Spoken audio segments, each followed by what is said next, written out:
বিসমিল্লাহির রহমানির রহিম। প্রিয় দেশবাসী, শিশু, কিশোর কিশোরী, তরুণ তরুণী, ছাত্রছাত্রী, বয়স্ক বৃদ্ধ, নারী পুরুষ সবাইকে আমার সালাম জানাচ্ছি। আসসালামু আলাইকুম। আজ জাতির এক বিশেষ দিন, বিজয় দিবস। বাঙালি জাতির বুক ফুলিয়ে দাঁড়াবার দিন। পাকিস্তানি হানাদার বাহিনীর অনেক অস্ত্রকে অগ্রাহ্য করে খালি হাতে রুখে দাঁড়িয়ে সম্মুখ সমরে লড়াই করে নিজেদের জন্য একটি স্বতন্ত্র রাষ্ট্র প্রতিষ্ঠার উৎসবের দিন। এই দিনে স্মরণ করি লক্ষ লক্ষ শহীদদেরকে, অগণিত শিশু কিশোর, তরুণ তরুণী, যুবক যুবতী, বৃদ্ধ জনতার আত্মত্যাগকে, যার ফলে স্বাধীনতা অর্জন সম্ভব হয়েছিল। কিন্তু আমরা সেই অর্জনকে আমাদের দোষে সম্পূর্ণতা দিতে পারিনি। সর্বশেষ এবং প্রচণ্ডতম আঘাত হানল এক স্বৈরাচারী সরকার। সে প্রতিজ্ঞা করেই বসছিল, এদেশের মঙ্গল হতে পারে এমন কিছুই সে অবশিষ্ট থাকতে দেবে না। এবছরের বিজয় দিবস বিশেষ কারণে মহা আনন্দের দিন। মাত্র 4 মাস আগে একটি অসম্ভব সম্ভব হয়ে গেল। দেশের সবাই মিলে একজোটে হুঙ্কার দিয়ে উঠল। পৃথিবীর ঘৃণ্যতম স্বৈরাচারী শাসককে পালিয়ে যেতে বাধ্য করে আমাদের প্রিয় দেশকে মুক্ত করেছে ছাত্র জনতার সম্মিলিত অভ্যুত্থান। যে হাজার হাজার শহীদ এবং আহতদের আত্মত্যাগ এবং ছাত্র জনতার অটুট ঐক্যের মাধ্যমে এই গণ অভ্যুত্থান সম্ভব হলো, তাদের সবাইকে স্মরণ করি এবং আজ এবারের মহাবিজয়ের দিনে সমগ্র জাতির পক্ষ থেকে তাদের প্রতি সশ্রদ্ধ সালাম জানাই। নাগরিক অধিকার ও মর্যাদা নিশ্চিতের জন্য, গণতন্ত্রের জন্য একটি বৈষম্যহীন দেশ গড়ার তাগিদে ছাত্র জনতা স্বৈরাচারীর রক্তচক্ষুকে উপেক্ষা করে রক্ত দিয়ে 4 মাস আগে নতুন বাংলাদেশ গড়ার জন্য যে ঐক্য গড়ে তুলেছিল, সে ঐক্য এখনও পাথরের মতো মজবুত আছে। মাত্র কয়েকদিন আগে জাতি আবার গর্জে উঠে সমগ্র পৃথিবীকে সে কথা জানিয়ে দিয়েছে। যখন পরাজিত শক্তি নড়ে চড়ে ওঠার চেষ্টা করছিল, সকল রাজনৈতিক দলের এবং সকল ধর্মের শীর্ষ ব্যক্তিদের এবং ছাত্রদের সমাবেশের মাধ্যমে এক কণ্ঠে সজোরে ঘোষণা দিয়েছিল, আমরা যে নিরেট ঐক্যের মাধ্যমে অভ্যুত্থান করেছি সে ঐক্য আরও জোরদার হয়েছে। 4 মাসের ব্যবধানে আমাদের ঐক্য কোথাও শিথিল হয়নি। নতুন বাংলাদেশ গড়ার সংকল্পে আমরা অটুট আছি। বহির্বিশ্বে চাতুর্যপূর্ণ প্রচারণা দিয়ে যারা আমাদের মধ্যে দূরত্ব সৃষ্টির চেষ্টা করছে, তারা দূরত্ব সৃষ্টি তো করতে পারেইনি, বরং সারা জাতিকে সগৌরবে উচ্চকণ্ঠে তার ঐক্যকে পৃথিবীর সামনে তুলে ধরতে উজ্জীবিত করেছে। পরাজিত শক্তি তাদের পরাজয় কিছুতেই মেনে নিতে পারছে না। তারা প্রতিদিন দেশের ভেতরে এবং বাইরে থেকে জনতার অভ্যুত্থানকে ব্যর্থ করার জন্য বিপুল অর্থ ব্যয়ে নানা ভঙ্গিতে তাদের চেষ্টা চালিয়ে যাচ্ছে। পাচার করা হাজার হাজার কোটি টাকা তাদের আয়ত্তে রয়েছে। তাদের সুবিধাভোগীরা সর্বত্র ছড়িয়ে আছে। আমাদের ঐক্য অটুট থাকলে তারা আমাদেরকে আমাদের লক্ষ্য অর্জন থেকে ব্যর্থ করতে পারবে না। সজাগ থাকুন, নিজের লক্ষ্যকে জাতির লক্ষ্যের সঙ্গে একীভূত করুন। পৃথিবীর কোনো শক্তিই আমাদেরকে আমাদের লক্ষ্য অর্জন থেকে বিচ্যুত করতে পারবে না। আমি দেশের গণমাধ্যম কর্মী ও জনগণের প্রতি আহ্বান জানাই, বিশ্বের কাছে দেশের প্রকৃত চিত্র তুলে ধরুন। অপপ্রচারের বিরুদ্ধে সত্যই হোক আমাদের হাতিয়ার। জাতির এই নিরেট ঐক্য এই বছরের বিজয় দিবসকে স্মরণীয় করে রাখবে, ইতিহাসের অনন্য স্থানে প্রতিষ্ঠিত করে রাখবে। এই ঐতিহাসিক অর্জনের জন্য দলমত নির্বিশেষে দেশের সকল তরুণ তরুণী, যুবক যুবতী, বৃদ্ধ বৃদ্ধা সবাইকে আমার অভিনন্দন জানাচ্ছি। এই ঐক্যের জোরে আমরা আমাদের সকল সমস্যার দ্রুত সমাধান নিশ্চিত করতে পারব। এই বিজয় মাসে আমাদের গণ অভ্যুত্থানকে অভিনন্দন জানাবার জন্য, আমাদের বিজয় দিবসে যোগ দেবার জন্য ঢাকায় এসছেন পূর্ব তিমুরের রাষ্ট্রপতি, নোবেল শান্তি পুরস্কার বিজয়ী প্রেসিডেন্ট হোসে রামোস হর্তা। তিনি তার দেশের মুক্তিযুদ্ধে নেতৃত্ব দিয়েছেন। আমাদের দেশের মুক্তিযুদ্ধ তাকে অনুপ্রাণিত করেছিল। 2002 সালে পূর্ব তিমুর স্বাধীন রাষ্ট্র হিসেবে প্রতিষ্ঠিত হয়। আমাদের জাতীয় উৎসবে শরীক হওয়ার জন্য জাতির পক্ষ থেকে তাকে আমরা স্বাগত জানাচ্ছি। কয়েকদিন আগে ইউরোপীয় ইউনিয়নের ১৯ জন রাষ্ট্রদূতের সঙ্গে আমার বৈঠক হয়েছে। এই প্রথমবারের মতো ইউরোপিয়ান ইউনিয়নের প্রায় সকল দেশের রাষ্ট্রদূতগণ একসঙ্গে ঢাকায় এসে সরকারের সঙ্গে বৈঠক করলেন। এই দেশগুলোর বেশিরভাগ দূতাবাস দিল্লিতে। তারা অনেকেই আগে কোনো দিন ঢাকায় আসেনও নি। এটি একটি ঐতিহাসিক ঘটনা। একত্রে ঢাকায় আসলেন শুধু এই বার্তা দেওয়ার জন্য যে ইউরোপীয় ইউনিয়ন বাংলাদেশকে সর্বোচ্চ সমর্থন ও সহযোগিতা দেওয়ার জন্য প্রস্তুত। অন্তর্বর্তীকালীন সরকারের সংস্কার উদ্যোগ এবং গণতান্ত্রিক পদ্ধতিতে নির্বাচনের প্রক্রিয়ার কথা আমি তাদেরকে জানিয়েছি। সেটিতে তারা পূর্ণ সমর্থন জানিয়েছেন এবং সরকারকে সর্বোচ্চ সহযোগিতা করবেন বলে জানিয়েছেন। বাংলাদেশের বিরুদ্ধে অপপ্রচার এবং ভুল তথ্য প্রচারের বিষয়েও আমি ইউরোপীয় ইউনিয়নের কূটনীতিকদের জানিয়েছি। ইউরোপীয় দেশগুলোর মধ্যে যাদের ভিসা অফিস নয়াদিল্লিতে আছে তাদেরকে ঢাকা বা অন্য কোনো প্রতিবেশী দেশে ভিসা অফিস নিয়ে আসার জন্য আমি অনুরোধ করেছি। আমি বলেছি, ইউরোপীয় দেশগুলোর বিশ্ববিদ্যালয়ে ভর্তির জন্য অনেক বাংলাদেশি শিক্ষার্থীর ভিসা পেতে সমস্যা হয়। তারা যদি ভিসা সেন্টার ঢাকায় নিয়ে আসেন তাহলে আমাদের ছেলে মেয়েদের ভোগান্তি কমে যাবে। এছাড়া অর্থনৈতিক ও সামাজিক ক্ষেত্রে তাদের সহযোগিতার মাত্রা বাড়ানোর বিষয়ে আমি আলাপ করেছি।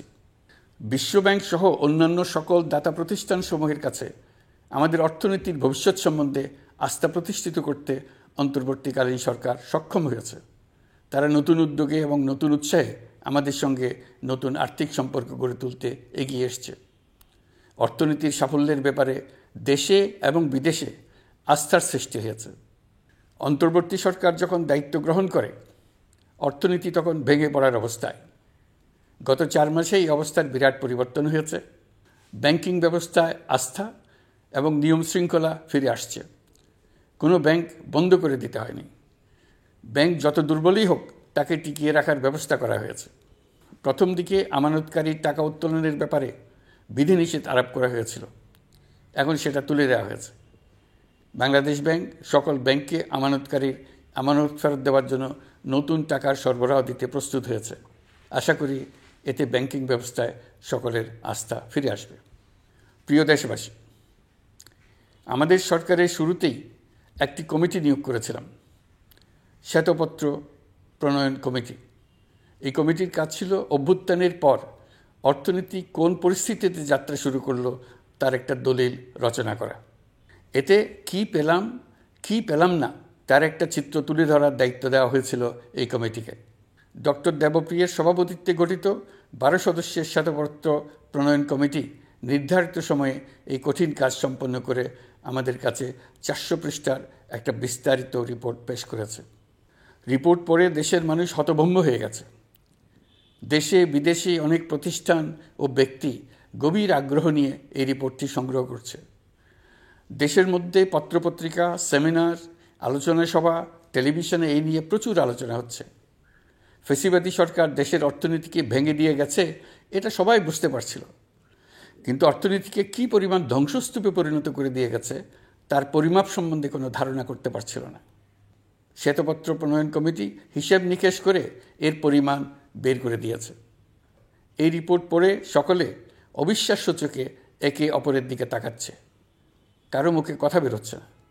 দিন দুপুরে সকলের সামনে থেকে হাজার হাজার কোটি টাকা ব্যাংক থেকে পাচার করে নিয়ে গেছে। কেউ বলার ছিল না, কেউ দেখার ছিল না। যারা নিয়ে গেছে তাদেরকে কেউ বাধা দেয়নি, বরং সর্বস্তরে সবাই আগ্রহ সহকারে তাদের সঙ্গে সহযোগিতা করেছে। কারণ তারা সব আপন লোক। বিশাল বিশাল প্রকল্প নেওয়া হয়েছে ঋণের টাকায়। এসব প্রকল্পের মোড়কে বিশাল বিশাল অর্থ লুটপাট করেছে। প্রকৃত ব্যয়ের চাইতে কত বেশি ব্যয় ধরে কাদের হাতে টাকাটা পাচার করে দেওয়া হয়েছে তাও এই প্রতিবেদনে তুলে ধরা হয়েছে। শ্বেতপত্র প্রণয়ন কমিটি তাদের প্রতিবেদনে তুলে ধরেছে যে বার্ষিক উন্নয়ন ব্যয়ের প্রায় অর্ধেক টাকায় লুটপাট হয়েছে। দেশে এমন ধরনের পোষ্যতোষী পুঁজিবাদ তৈরি করা হয়েছিল যার সুবিধাভোগী ছিল স্বৈরাচার ও তার সহযোগীরা। প্রতিবেদনে উল্লেখ করা হয়েছে যে নির্দিষ্ট কিছু গোষ্ঠীকে সুবিধা দিতে যে পরিমাণ কর ছাড় দেওয়া হয়েছে সেটা অর্ধেকে নামিয়ে আনা গেলে দেশের শিক্ষা বাজেট দ্বিগুণ, স্বাস্থ্য বাজেট 3 গুণ করা সম্ভব ছিল। পাচার করা এই টাকা আপনাদেরই টাকা। তারা প্রকাশ্যে আপনাদের কষ্টার্জিত টাকা লুট করে বিদেশে ভোগবিলাসে ব্যয় করছে। সম্প্রতি গার্ডিয়ান পত্রিকাতেও পাচার করা টাকায় গড়ে তোলা সম্পদের পাহাড় নিয়ে একটা সচিত্র প্রতিবেদন প্রকাশিত হয়েছে। পাচার করা এই সীমাহীন অর্থ এখন আবার দেশে গোলযোগ সৃষ্টি করে তারা এদেশে ফিরে আসার সুযোগ সৃষ্টির কাজে ব্যয় করছে। আপনারা দেখতেই পাচ্ছেন এই টাকা কীভাবে দেশের সংহতির বিরুদ্ধে সকল প্রকার অপপ্রচারের কাজে লাগানো হচ্ছে। প্রতি বছর অর্থনৈতিক প্রবৃদ্ধির যে হার দেখানো হয়েছে সেটাও মন গড়া। দেশকে এবং পৃথিবীকে বলা হচ্ছিল কি সুন্দর দেশ বাংলাদেশ, লাফিয়ে লাফিয়ে তার উন্নয়নে এগিয়ে চলছে। এখন বাংলাদেশ ব্যাংকের বড় কাজ হলো পাচার করা টাকা দেশে ফিরিয়ে আনা। তারা তাদের সর্বোচ্চ ক্ষমতা দিয়ে সেটা চেষ্টা করছে। কাজটা কঠিন, কারণ এই বিষয়ক আইন কঠিন। আমরা বাংলাদেশ ব্যাংকের সাহস ও সমর্থন দিয়ে যাচ্ছি। বারবার বলছি, অন্তর্বর্তী সরকারের আমলে আংশিক টাকা হলেও যেন ফেরত আনা যায়। প্রিয় দেশবাসী, অন্তর্বর্তীকালীন সরকার দায়িত্ব নেওয়ার পর বিভিন্ন খাতে সংস্কারের লক্ষ্যে গুম কমিশন সহ 15টি কমিশন গঠন করেছে। এসব কমিশন পূর্ণ উদ্যমে তাদের কাজ করে যাচ্ছে। গুম কমিশন গত পরশু তাদের প্রতিবেদনের প্রথম খণ্ড আনুষ্ঠানিকভাবে পেশ করে গেছেন। গুমের শিকার বহু পরিবারের নিরাপত্তার স্বার্থে এটা এখন প্রকাশ করা যাচ্ছে না। এই প্রতিবেদন পড়ার আগেই আপনাদেরকে সাবধান করে রাখি, এটা একটা লোমহর্ষক প্রতিবেদন। মানুষ মানুষের প্রতি কী পরিমাণ নৃশংস হতে পারে এতে আছে তার বিবরণ। অবিশ্বাস্য বর্ণনা। সরকারের আক্রোশের শিকার হয়ে ঘটনাচক্রে যারা এখনও বেঁচে আছেন তারা আজ পর্যন্ত মুখ খুলতে সাহস করছেন না। তাদের ভয় কিছুতেই কাটছে না। তাদের ভয় হঠাৎ যদি ওই জালেমরা আবার ক্ষমতায় আসে তাহলে তাদের প্রতি এরা নৃশংসতম হবে। গত সরকারের ঘৃণ্যতম অধ্যায়ের ঐতিহাসিক দলিল হিসেবে এই প্রতিবেদন অমর হয়ে থাকবে। আমি আশা করছি কমিশনগুলো এখন থেকে নিয়মিতভাবে তাদের নির্ধারিত সময়ের মধ্যে তাদের প্রতিবেদন ও সুপারিশমালা পেশ করতে থাকবে। প্রিয় দেশবাসী, আমাদের সংস্কারের যে আকাঙ্ক্ষা সেটি বাস্তবায়নে প্রতিটি কমিশনই আমাদের জন্য গুরুত্বপূর্ণ। তবে নির্বাচন ব্যবস্থা সংস্কার ও সংবিধান সংস্কার কমিশনের কথা আমি একটু আলাদাভাবে বলতে চাই। কেননা এই দুটি কমিশনের সুপারিশের উপর প্রধানত নির্ভর করছে আমাদের আগামী নির্বাচন প্রস্তুতি ও তারিখ। এই প্রসঙ্গে বড় খবর হলো, প্রধান নির্বাচন কমিশনার সহ নির্বাচন কমিশন গঠন করা হয়ে গেছে। কমিশন দায়িত্ব গ্রহণ করেছে। এখন থেকে তাদের হাতে দায়িত্ব ন্যস্ত হলো ভবিষ্যৎ সরকার গঠন করার প্রক্রিয়া শুরু করার। তারা তাদের প্রস্তুতির কাজ শুরু করেছেন। তাদের হাতে অনেক কাজ। প্রথমে সবচেয়ে বড় কাজ ভোটার তালিকা হালনাগাদ করা। এটা এমনিতেই কঠিন কাজ। এখন কাজটা আরও কঠিন হলো এই জন্য যে গত 3টা নির্বাচনে ভোটারদের অংশগ্রহণ করার সুযোগ ছিল না। ভোটার তালিকা যাচাই করার সুযোগ হয়নি কারণ। গত 15 বছরে যারা ভোটার হওয়ার যোগ্য হয়েছে তাদের সবার নাম ভোটার তালিকায় তোলা নিশ্চিত করতে হবে। এটা একটা বড় কাজ। ছাত্র জনতার অভ্যুত্থানের পর এখানে গলদ রাখার কোনো সুযোগ নেই। দীর্ঘদিন পর এবার বহু তরুণ তরুণী জীবনে প্রথমবারের মতো ভোট দেবে।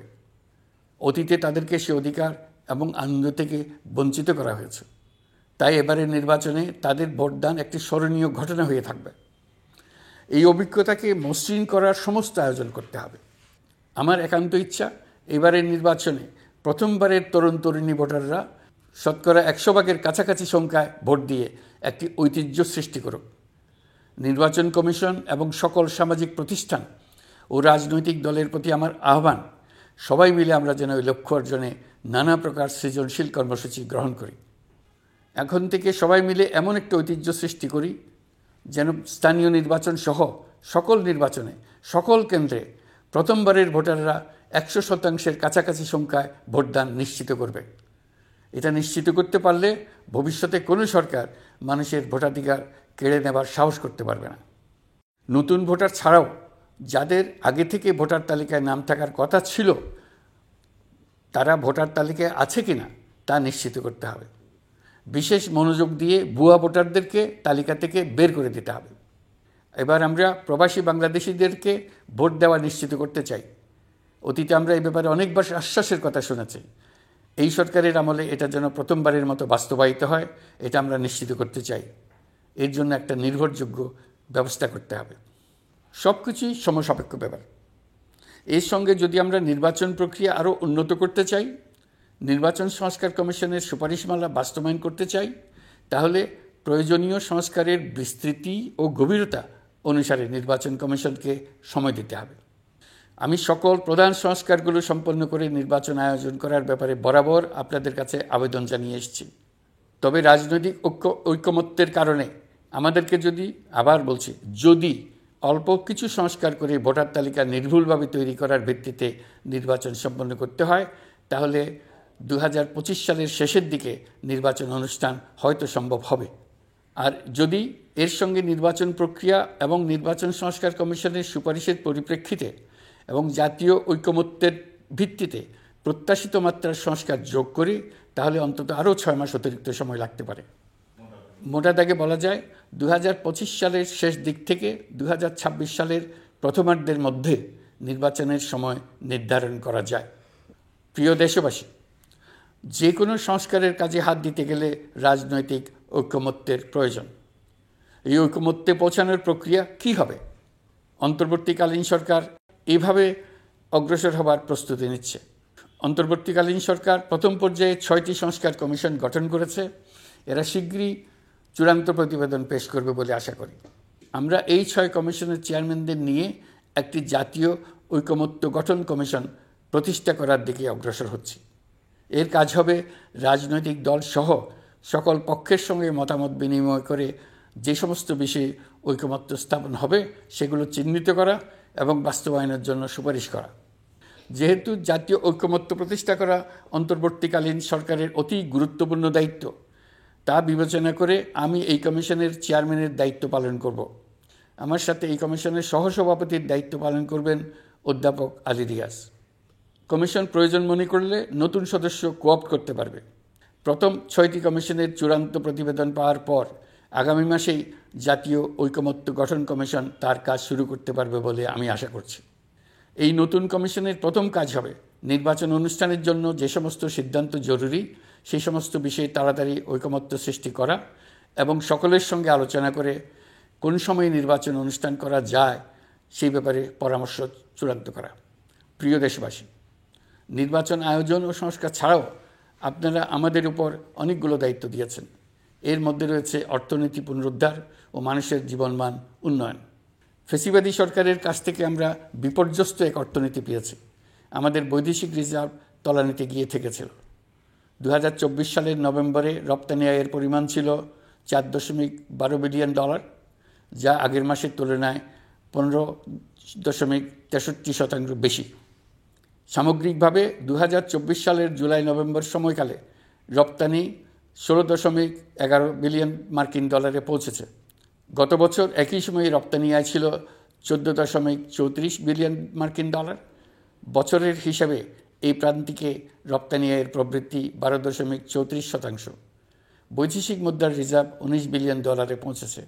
এসবের মাধ্যমে আমাদের অর্থনীতি ঘুরে দাঁড়াতে শুরু করেছে, পরিস্থিতির উন্নতি হচ্ছে। গার্মেন্টস শ্রমিক ভাই বোনেরা বাংলাদেশের অর্থনীতির অন্যতম চালিকা শক্তি। তাদের বার্ষিক মজুরি 9% বাড়ানোর সিদ্ধান্ত হয়েছে। মূল্যস্ফীতির বিষয়টি বিবেচনা করে শ্রমিক ইউনিয়ন মালিক পক্ষের সঙ্গে আলোচনার ভিত্তিতে এটি নির্ধারণ করা হয়েছে। মূল্যস্ফীতি নিয়ন্ত্রণে সরকার আন্তরিকভাবে কাজ করছে, স্বীকার করতে দ্বিধা নেই। এক্ষেত্রে কাঙ্ক্ষিত সাফল্য আমরা এখনও পাইনি, তবে আমার বিশ্বাস মূল্যস্ফীতি শিগগিরই কমে আসবে। গত কয়েক মাসে বাজারে কিছু পণ্যের দাম বেড়েছে। আমরা সরবরাহ বাড়িয়ে, আমদানিতে শুল্ক ছাড় দিয়ে, মধ্যস্বত্বভোগীদের দৌরাত্ম্য কমিয়ে এবং বাজার তদারকির মধ্য দিয়ে জিনিসপত্রের দাম কমিয়ে আনার চেষ্টা করছি। পরিবহন খাতে চাঁদাবাজি এখনও পুরোপুরি বন্ধ করা যায়নি। এটা সম্ভব হলে আমরা আশা করি জিনিসপত্রের দাম আরও কমে আসবে। আমরা আপনাদের কষ্টে সমব্যথী, তবে আমরা জানি সরকারের কাজ কেবল সমবেদনা জানানো নয়। আমরা আপনাদের কষ্ট কমিয়ে আনতে সকল রকম চেষ্টা চালিয়ে যাচ্ছি। আসন্ন রমজানে দ্রব্যমূল্য সহনীয় রাখতে আমরা সবার সহযোগিতা চাই। আমরা ইতিমধ্যে ব্যবসায়ীদের সঙ্গে কথা বলেছি। তারা আমাদের কাছে ওয়াদা করেছে বাজারে পণ্য সরবরাহে কোনো সংকট হবে না। অতিরিক্ত মুনাফার লোভে যদি কেউ কৃত্রিম কোনো সংকট সৃষ্টির চেষ্টা করে আমরা তাকে কঠোর হাতে দমন করব। বাজার সিন্ডিকেটের দৌরাত্ম্য বন্ধ করতে বিকল্প কৃষি বাজার চালু করার লক্ষ্যে আমরা কাজ করে যাচ্ছি। প্রিয় দেশবাসী, হত্যাযজ্ঞের সাথে জড়িত পতিত স্বৈরশাসক ও তার দোসরদের বিচার কার্যক্রম এগিয়ে চলছে। এই জন্য আন্তর্জাতিক অপরাধ ট্রাইব্যুনাল আইন সংশোধন করা হয়েছে। বিচার প্রক্রিয়ার স্বচ্ছতা নিশ্চিত করার জন্য আসামিদের বিদেশি আইনজীবী নিয়োগের সুযোগ দেওয়া হয়েছে। আত্মপক্ষ সমর্থনের সব ধরনের সুযোগ তারা পাবেন। বিচার প্রক্রিয়া সাংবাদিক, মানবাধিকার কর্মী ও অন্যান্য পর্যবেক্ষকদের জন্য উন্মুক্ত রাখা হয়েছে। বিচারের যে কোনো অংশ চাইলে যে কেউ রেকর্ড করার সুযোগ পাবেন। আইসিসি প্রসিকিউটর করিম খান সম্প্রতি আমার সাথে দেখা করেছেন। তিনি আইসিটি প্রসিকিউটর এবং অন্যান্য কর্মীদের প্রশিক্ষণ দিতে সম্মত হয়েছেন এবং আইসিটিকে আন্তর্জাতিক মানে উন্নীত করার সহায়তা দিতে প্রতিশ্রুতি দিয়েছেন। আলাদাভাবে আমরা গণহত্যাকারীদের বিরুদ্ধে আন্তর্জাতিক অপরাধ আদালতে মানবতা বিরোধী অপরাধের মামলা করব বলে তাকে জানিয়েছি। প্রিয় দেশবাসী, জুলাই বিপ্লবে বাংলাদেশের ছাত্র, শ্রমিক, জনতা মিলে যে অসাধ্য সাধন করেছে তার অন্যতম শক্তিশালী ভূমিকায় ছিল এদেশের নারীরা। ফেসিবাদী শক্তির প্রাণঘাতী অস্ত্রের সামনে হিমালয়ের মতো দাঁড়িয়েছিল আমাদের মেয়েরা। স্কুল, কলেজ, বিশ্ববিদ্যালয়ের ছাত্রী, শিক্ষক, অভিভাবক, চাকরিজীবী, শ্রমজীবী, সকল পেশার, সকল বয়সের নারীরা এই আন্দোলনে বিরাট ভূমিকা রেখেছে। এবছর বেগম রোকেয়া দিবসে দেশজুড়ে আন্দোলনে নারীদের আত্মত্যাগ ও ভূমিকার বিষয়ে বড় আকারে আলোচনা হয়েছে। ওই দিন জুলাই কন্যারাও ঘোষণা দিয়েছে তারা তাদের কথা কাউকে ভুলে যেতে দেবে না। অন্তর্বর্তীকালীন সরকার নারী অধিকার রক্ষায় নারী বিষয়ক সংস্কার কমিশন করেছে। শিগগিরই তারা তাদের রিপোর্ট দেবে। জুলাই কন্যারা ঘোষণা দিয়েছে প্রতি বছর 10 ডিসেম্বর তারিখে নির্ধারিত সময়ে সারা দেশে সকল পরিবারের নারী, শিশু, কিশোরী, তরুণী, মহিলা, বৃদ্ধা একসঙ্গে নিজ নিজ নির্ধারিত স্থানে, সেটা উঠান হোক, বাড়ির সামনে রাস্তায় হোক, সমাবেশ করে দেশের অর্ধেকাংশ মানুষের অস্তিত্বের কথা সারা জাতিকে স্মরণ করিয়ে দেবে, তাদের আশা আকাঙ্ক্ষার কথা জানিয়ে দেবে। যেই তরুণীরা জুলাই আন্দোলনে সামনের সারিতে থাকলো তারা নতুন বাংলাদেশ গড়ার প্রত্যয় থেকে আর কোনো দিন সরে যাবে না। তারা শুধু নতুন বাংলাদেশ নয়, নতুন এক পৃথিবী গড়ে তোলার মহাকর্মযজ্ঞে বাংলাদেশের সকল বয়সের নারীদের সঙ্গে নিয়ে নেতৃত্ব দেবে। সবশেষে এই বিজয়ের মাসে আমি বাংলাদেশের দল, মত, জাতি, ধর্ম, বর্ণ, বয়স নির্বিশেষে সবাইকে ঐক্যবদ্ধ থাকার আহ্বান জানাচ্ছি। শক্তিশালী স্বৈরাচারী সরকারকে জাতীয় ঐক্যের মাধ্যমেই আমরা হটাতে পেরেছি। তারা এখনও সর্বশক্তি দিয়ে জাতিকে বিভক্ত করার চেষ্টা চালিয়ে যাচ্ছে। সাম্প্রদায়িক রাজনীতির মাধ্যমে জাতীয় ঐক্যকে নস্যাৎ করতে চাচ্ছে, একের প্রতি অন্যের বিষ উগড়ে দিতে চাচ্ছে। তাদের এই হীন প্রচেষ্টাকে কোনোভাবেই সফল হতে দেবেন না। প্রিয় দেশবাসী, এটা আমাদের বিজয়ের মাস। 16 ডিসেম্বরে যুদ্ধ জয় করে পৃথিবীর বুকে বাঙালি জাতির একটা স্বাধীন রাষ্ট্র প্রতিষ্ঠার মাস, শত্রুকে চূড়ান্তভাবে পরাজিত করার মাস, নিজের শক্তিকে আবিষ্কার করার মাস। এই বিজয়ের মাসে আমরা সকল প্রস্তুতি নিয়ে দৃঢ় পদক্ষেপে নতুন বাংলাদেশ গড়ার যাত্রা শুরু করলাম।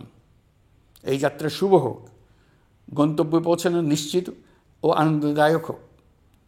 বিজয়ের মাস হোক নারী, পুরুষ, ধর্ম, বর্ণ, রাজনৈতিক পরিচয় নির্বিশেষে জাতির মহা ঐক্যের মাস। বিজয়ের মাস হোক ছাত্র জনতার অভ্যুত্থানকে স্মরণ করে নতুন বাংলাদেশ গড়ার শপথ দৃঢ়তার সঙ্গে পুনর্ব্যক্ত করার মাস। বিজয়ের মাস হোক নতুন বাংলাদেশ গড়ার লক্ষ্যে তরুণদের প্রচণ্ড দুঃসাহস প্রকাশের মাস। বিজয়ের মাস হোক নাগরিকদের পরস্পরের মধ্যকার সম্পর্ক স্থায়ীভাবে ভয়বিহীন থাকবে এমন এক সমাজ গড়ার মাস।